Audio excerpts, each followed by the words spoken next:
Meu nome é Maria Tereza Elmer Fracalossi, eu sou neta de Luiz Preste, imigrante italiano que chegou ao Brasil em 1892. Eu sou Carlos Alberto Preste, filho de Ferdinando Preste, neto do Luiz Preste, que leva LP, a marca registrada da nossa fábrica, e bisneto do Ferdinando Preste, que meu pai levou o nome dele. Eles saíram do porto de Gênova em abril.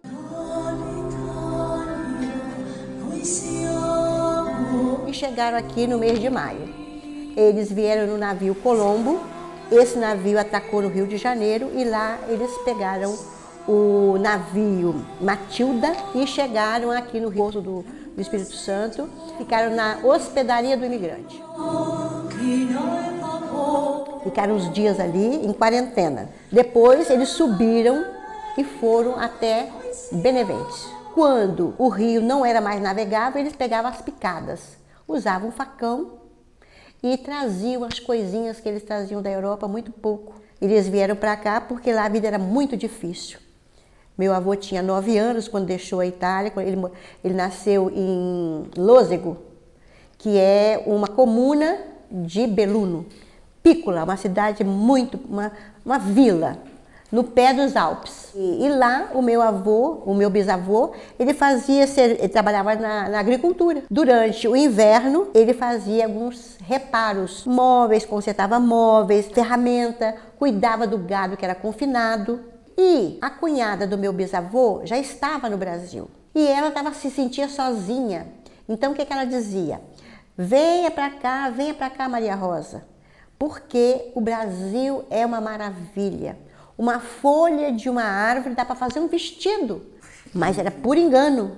Ela queria que a irmã viesse, porque ela se sentia só. A Nona Busata. Ela se sentia só. Então, isso estimulou. Então, a minha bisavó, que era Maria Rosa, dizia assim: vamos, Nando, vamos Porta-Via, Brasil, vamos embora para o Brasil. E ele, a contragosto, veio. E eles foram para o Alto Curubi. Hoje lá é um lugar assim, bucólico, né? Imaginem, na época eles chegaram aqui em 1892, a dificuldade. Então, carregando na picada, carregando aquela maleta com as coisinhas, as roupas, as coisas, e ele ia dizer: maledetto del tabaco, maledetto del tabaco. Quer dizer, eles foram enganados, né? Maledetto del tabaco. Quem era o tabaco? O tabaco era o agenciador. Era Pedro Tabachi. Ele que ia lá na Itália e dizia: aquilo é maravilhoso. E aí vieram para cá. Muita dificuldade. Então, o que fez os italianos vir para a América foi justamente a dificuldade. O meu avô lá na Itália, ele ia buscar água na fonte de Quantin. Quantin é uma vila que fica perto de Losego, a poucos quilômetros, uns 3 quilômetros só. Ele ia buscar água numa fonte para as mulheres, porque não existia água encanada. Tinha aqueles tanques e a bica. Então, ele pegava a água aí para levar para as mulheres, para mais que tinham uma situação razoável financeira, e ganhavam uns trocadinhos. Então, o que fez com que eles viessem para cá foi a dificuldade. E aqui eles encontraram muita dificuldade também. Porque plantavam, não colhiam, porque era tudo diferente. Lá eles tinham um inverno rigorosíssimo, né? Durante o inverno lá faziam as costuras junto no estábulo. O calor dos animais aqueciam as pessoas. E hoje a casa está lá ainda, sim, reformada, né? Embaixo, onde era o estábulo, agora tem quartos, entendeu? Fizeram uma maior. Mas eu estive lá e é justamente na curvinha onde meu avô falava. Então a necessidade é que fez com que eles viessem para cá. E aí foram para o Alto Curubi. Então, a terra, eles não ganharam terra. Tá? Eles receberam a terra para pagar depois. E quem administrava a casa era a vovó, era a nossa bisavó. Ela que determinava dentro de casa. E trabalhava na roça, plantavam, não dava certo. Veio para cá com 2 filhos. O vovô com 9 anos e o irmão dele com 2. Tio Tony, né? O tio Tony e o Tony. E aqui Lá no Alto Curubi, eles trabalhavam na agricultura, mas com muita dificuldade. Se uma criança ficasse doente, era um Deus nos acuda, porque não tinha recurso nenhum. Então eles se ajudavam um ao outro, um socorria o outro, porque eles estavam abandonados aqui. E quando meu bisavô, Ferdinando Preste, ficava tristinho, a nossa bisa dizia assim: Nando, olha aqui o solde, o dinheiro, vá, porta via Itália, vai lá ver suas irmãs, vai lá ver suas sorelas. E ele ia para lá e ficava 1 mês, 2, entendeu? E aqui nasceram mais 3 filhos, a tia Ernesta, o tio Giovanni e a tia Sofia. Quando todos casaram e ficaram só a Sofia, ele dizia assim: Sofia, não casa não, vamos para a Itália para você aprender a costurar com as suas tias, entendeu? Mas ela quis casar, aí casou e ele então foi para a Itália e morreu lá em maio de 1921. Aí, depois então, foram crescendo e tudo mais, e o vovô casou com 25 anos, porque a mãe dele morreu e as crianças eram pequenas.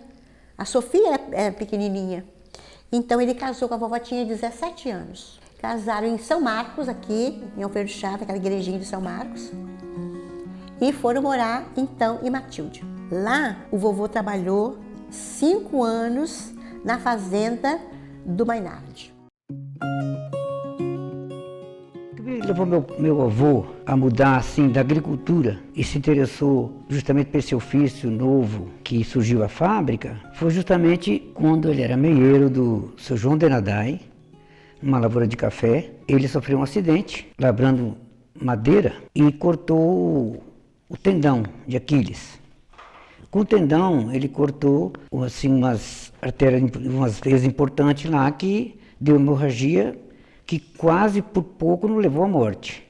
Ele ficou entre a vida e a morte, sem transfusão, sem nada.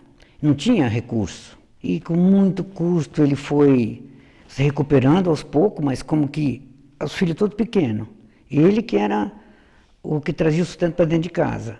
Ele era meieiro, quer dizer, tinha que esperar a colheita do café, que tinha uma venda que era do seu João Fregonassi, logo para baixo da casa dele, que foi assim o esteio até da família Preste ali, porque sempre alguém, né, comentava com o seu João Fregonassi: poxa, como que você vai receber, vamos ter aquele monte de família, você fornecendo, tá difícil, ele não vai poder trabalhar e tal. Ele falou assim: não importa, eu quero, faço minha parte, se ele puder me pagar, bem, senão eu estou fazendo um bem para a família, estou ajudando a criar a família. Mas meu avô, ele se recuperou, trabalhou, pegou café, pagou a continha dele e desgostou da roça. Aí, como ele tinha um pessoal que era muito amigo da família, a família Mainardi, que já mexia com ferradura, consertando ferramenta agrícola. Naquele tempo improvisava e se fabricava alguma coisa, e principalmente ferradura, que toda a carga do que produzia e do que importava era tudo no lombo de burro. Todo o transporte era feito no lombo dos burros. Vinha até aqui Araguaia, Matilde, vinha de Vitória. Só depois que construíram a estrada de ferro. Inclusive, estação de Matilde, o arco onde tem a plataforma, foi o vovô que fez. O meu avô, ele era tropeiro. E naquela época, quando precisava namorar, então ele ficar noivo, então eles furnavam a noiva. O que é furnar a noiva? É ornamentar, é enfeitar a noiva. Então o vovô Luiz Preste comprou para a vovó um brinco, comprou um anel, comprou um cordão, comprou um pente, que as mulheres não cortavam o cabelo. Então ela fazia aquele coque e botava aquele pente bonito no cabelo. Então a comadre falou assim: escuta, comadre Maria Rosa, você vai deixar a Catina casar com um tocador de burro? Não tinha estrada de ferro ainda, então era tudo no lombo dos burros. E então a minha avó falou assim: mas é verdade, mas não, é tropeiro? Aí o que a vovó fez? A minha bisavó fez, pegou todos os presentinhos que ele tinha dado, o brinco, né, e devolveu sem a minha avó saber, devolveu, quer dizer, acabou o noivado sem saber porque ele era tropeiro. Então vê que naquela época já existia o preconceito, né? E no entanto, ele era um excelente trabalhador. A LP, ela foi fundada em 20 de outubro de 1903. Não existia força nenhuma aqui força motriz nenhuma. Então, existia uma cachoeira, que era de um outro amigo dele. Os italianos sempre se ajudavam um com o outro, como falou minha prima. Então ele falou, não, vai lá, você monta, tem um movimento, tem uma queda d'água, você instala a sua fábrica ali. E hoje em dia está lá, tem até uma parte lá de cimento ainda que foi justamente onde meu avô fez a fábrica. Ele trabalhou muito tempo lá, mas só que existia dificuldade de levar o material para lá. Burro era igual você alugar hoje uma carreta, era complicado, arrastava aquilo nas costas. Aí ele veio para Araguaia, ele aqui negociou um terreno com a família Borgo, onde eu moro até hoje. Ali ele se fez uma represa que à noite enchia e durante o dia ele trabalhava, mas só para tocar o fole, porque o fole era na mão com de couro de boi para fazer o vento, para fazer o aquecimento do carvão, para botar o aço numa temperatura ideal para poder manusear. E trabalhou muitos anos ali. Eu não lembro dele trabalhando ali porque eu era muito pequeno quando ele saiu. Ele mudou para Colatina porque estava abrindo o norte. O que é abrir o norte? Abrir o norte é as primeiras pessoas que começaram a ocupar os espaços geográficos de lá. Então o avô foi para lá para isso. E vendeu realmente muita foice, muita enxada. A oficina trabalhava direto. E aí ele tomava nota, porque naquela época havia muita confiança no outro. Então ele tinha um caderninho que ele botava, ele escrevia o que ele tinha vendido, para quem que ele tinha vendido, o que ele tinha comprado. Matéria-prima, aço era só inglês, que vinha da Inglaterra, imagina. Meu avô trabalhava lá em Colatina com aproveitamento de mola de caminhão. Já meu pai, ele trabalhava com aço importado da Inglaterra. Carvão, era um carvão também no início importado, depois no Rio é que teve uma indústria de gás que existia então o resíduo que se chamava-se carvão coque. Então ele comprava também do Rio de Janeiro, graças à estrada de ferro que trazia esse material. Tudo importado via Rio de Janeiro.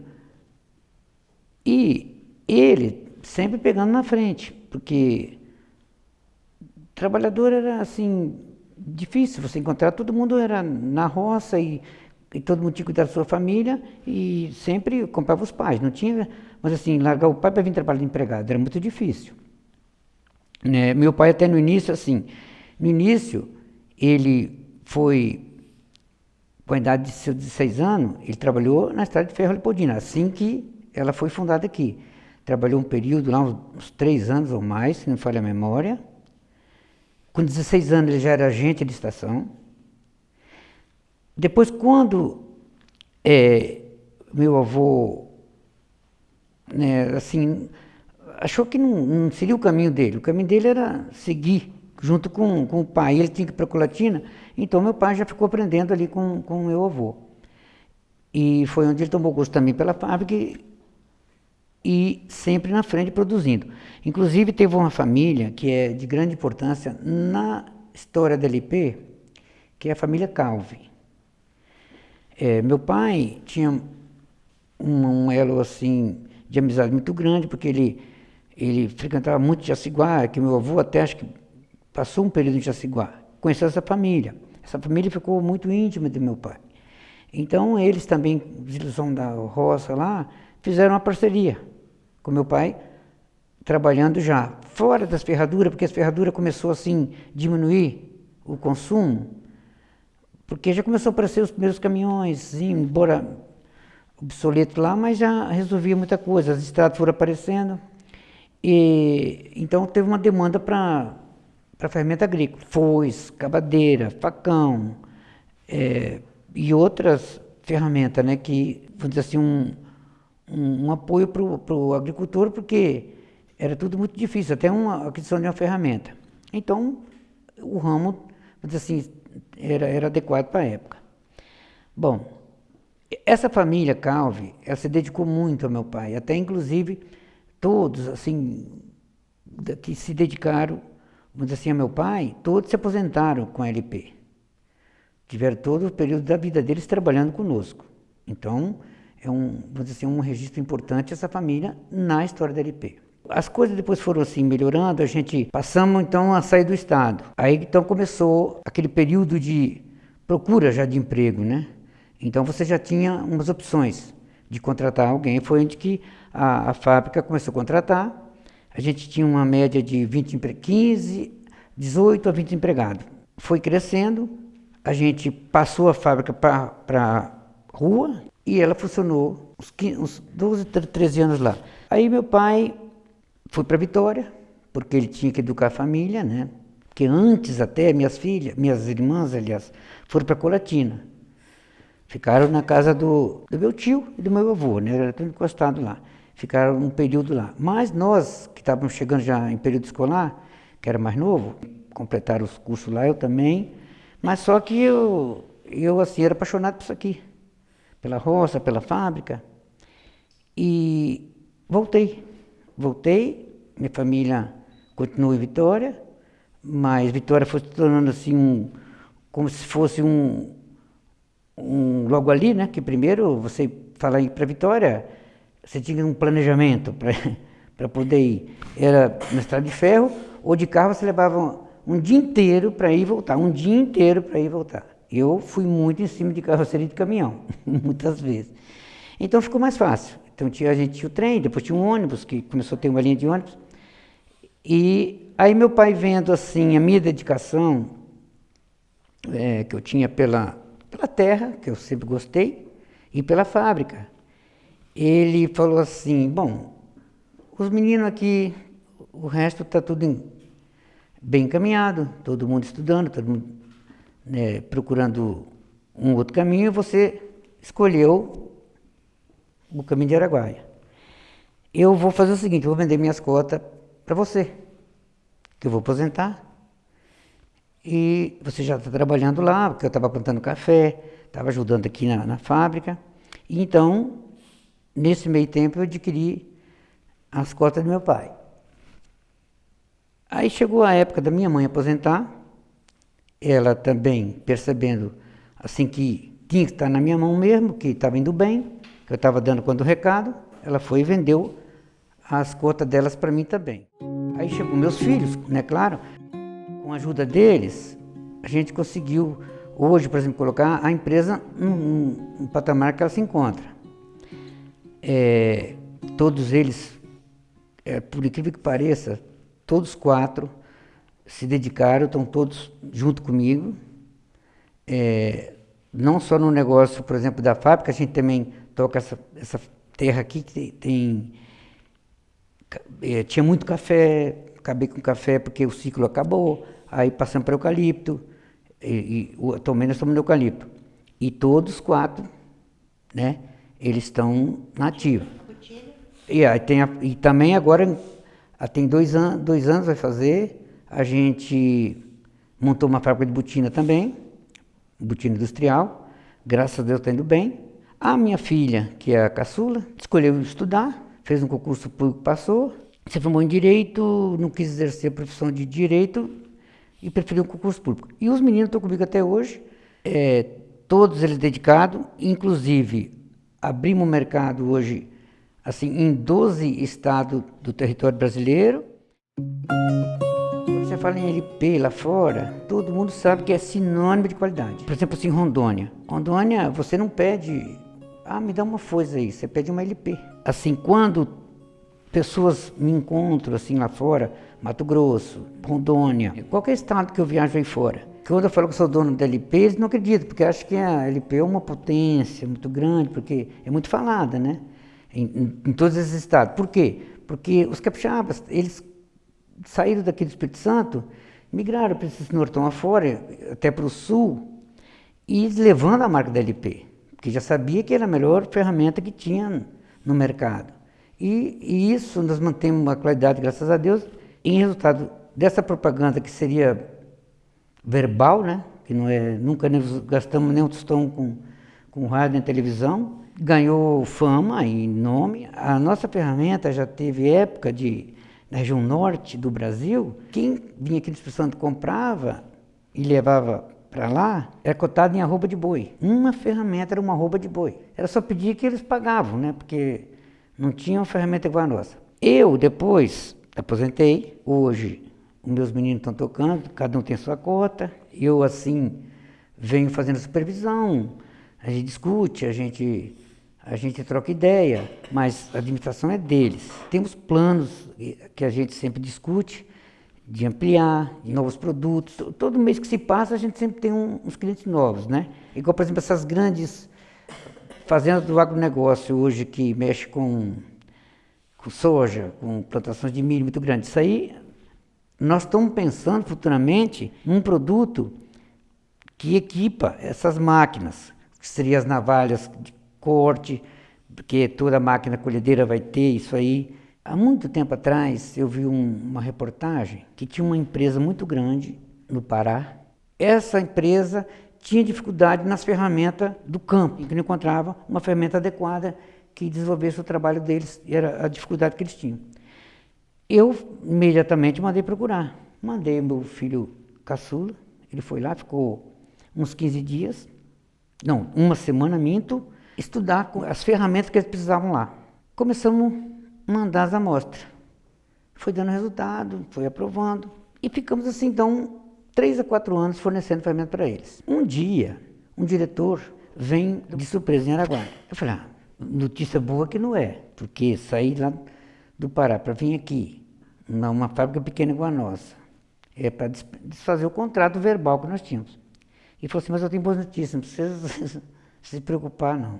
O que eu vim fazer aqui? Eu vim ver o potencial da fábrica de vocês, até onde nós podemos assumir o compromisso com vocês. Porque a ferramenta de vocês, nas nossas planilhas aqui de 3 anos, nós economizamos tanto em dinheiro e cortamos tantas toneladas a mais de cacho de dendê, que é justamente uma fábrica de processamento de óleo de dendê e derivados, né?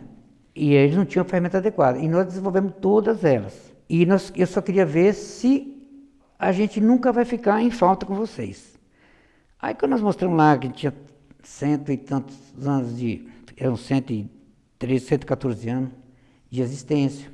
Ele olhou a fábrica, o potencial e falou, não, isso aqui vocês fazem, a produção nossa de um mês vocês fazem num dia. Então, é o que importa para nós. Nesse meio tempo, apareceu uma outra ferramenta lá, que é adaptada num motor, que também ninguém conseguiu resolver o problema. Passaram para nós. Aí nós conseguimos. Até então, está em fase de teste, mas está muito bem avançado já.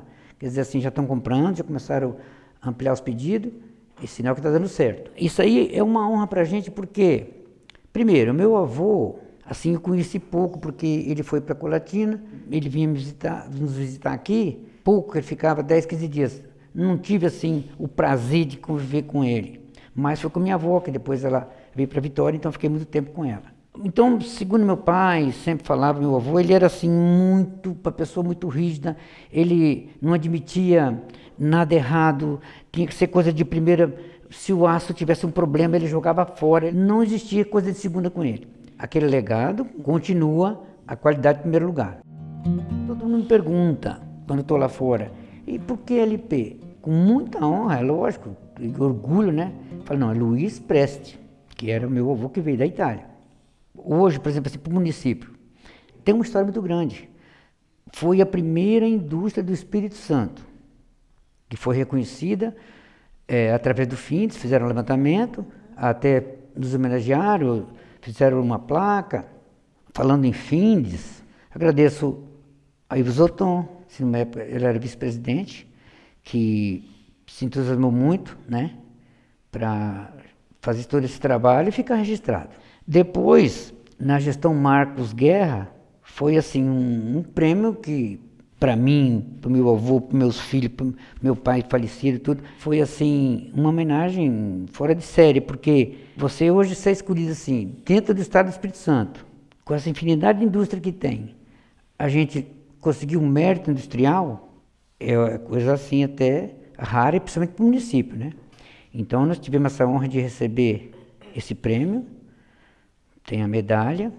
Depois, através do nosso prefeito, Cacau Lorenzoni, quando deputado, nos concedeu uma comenda, tudo reconhecimento o que representa a LP para o município que antes no de Martim, depois Marechal Floriano. A gente tem pretensões de ampliar, mas levar também o nome do município. Meu avô, ele era uma pessoa assim muito inteligente, ele lia muito.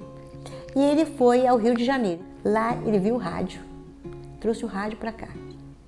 Ninguém conhecia o rádio aqui. Olha, uma caixoleta que fala, quer dizer, uma caixinha que fala. Então as crianças corriam tudo e ficavam na janela escutando o rádio. E queria ver como é que o homem entrou lá dentro do rádio. Quando o carro apareceu, disse que as crianças dispararam, caía por cima do outro, porque nunca tinha visto um carro. Todo o transporte era feito pela estrada de ferro. Tá? E tinha o noturno também, o tal do noturno, né? E chegava o jornal pelo noturno e tinha que pegar o jornal. Então lia de manhã e de tarde. Meu avô lia demais. Lia o jornal muito mesmo. E a minha mãe, com 102 anos, todo dia ela pergunta: a minha cachaça já chegou? Quem é a cachaça dela? É o jornal. É a tribuna. Ela lê a tribuna todinha, sem óculos. Então os Prestes, Carlos também lê muito, entendeu? Então meu avô tinha essa facilidade de abraçar a cultura. A minha avó não sabia ler nem escrever. O pai dele que ensinou a vovó a ler e a escrever. Ela falava italiano, um dialeto, falava o latim. A vovó lá era poliglota, a vovó.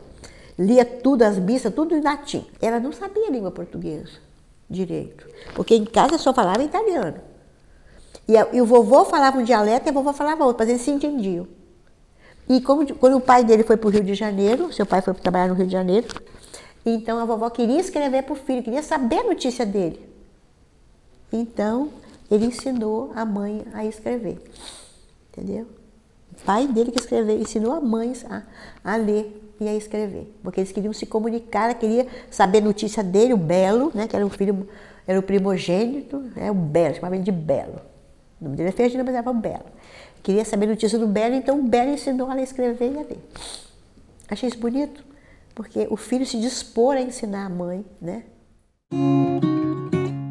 Como todos os outros empreendimentos que foram para frente, você encarar tudo que vem pela frente. 10 anos de idade, tinha 4, eu falo trens, né? Vamos falar trens, de passageiro. Eu ia com minhas penquinhas de laranja, vender para faturar meu dinheirinho. Eu não sei, naquela época na escola eles davam uma chancezinha para a gente sair, eu acho, não sei lá, não lembro bem direito, mas eu sei que não perdia um trem. Então era assim, desde sempre procurar fazer alguma coisa, ajudar minha mãe lá, mas também tinha umas horas de brincar. Quando minha mãe, eu lembro um dia assim de tarde, ela falou assim, eu entendi assim, tem que botar meu filho na escola. Eu vibrei, né? Falei, vou para a escola, beleza, estou indo para a escola. Eu não vi aquele dia, né? Chegar aquele dia. Para vocês terem uma ideia, primeiro dia que fui na escola, no segundo eu já estava por aqui. Eu fiquei 3 anos no primeiro ano, não saí do primeiro ano. Meu negócio era mata, era lá com meu pai futucando na ferraria, fazendo arte.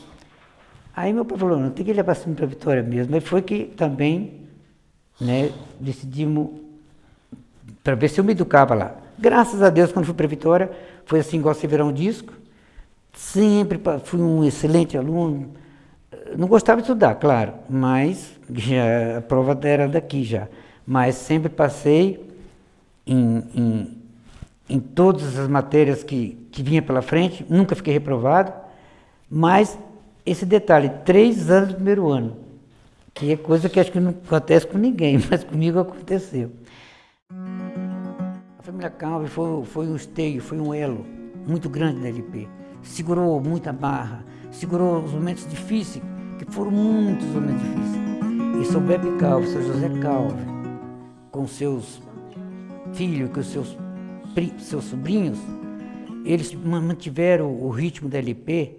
Você muitas vezes tinha um estoque muito grande de ferramenta, o mercado caía ou faltava ferramenta, faltava matéria-prima, você tinha que parar a fábrica, você tinha que colocá-los em outras situações de trabalho, ou eles se viravam eles mesmos, mas nunca abandonaram, sempre foi uma dedicação incrível. Então essa família Calvi foi importantíssima dentro da LP. Porque não existe presente sem passado, né? Não existe. Porque a gente recebe aquela carga de conhecimento e leva para frente. Valoriza a sua família, valoriza a sua origem. E agradecer a Sônia Gorete, a nossa secretária Gorete, grande iniciativa.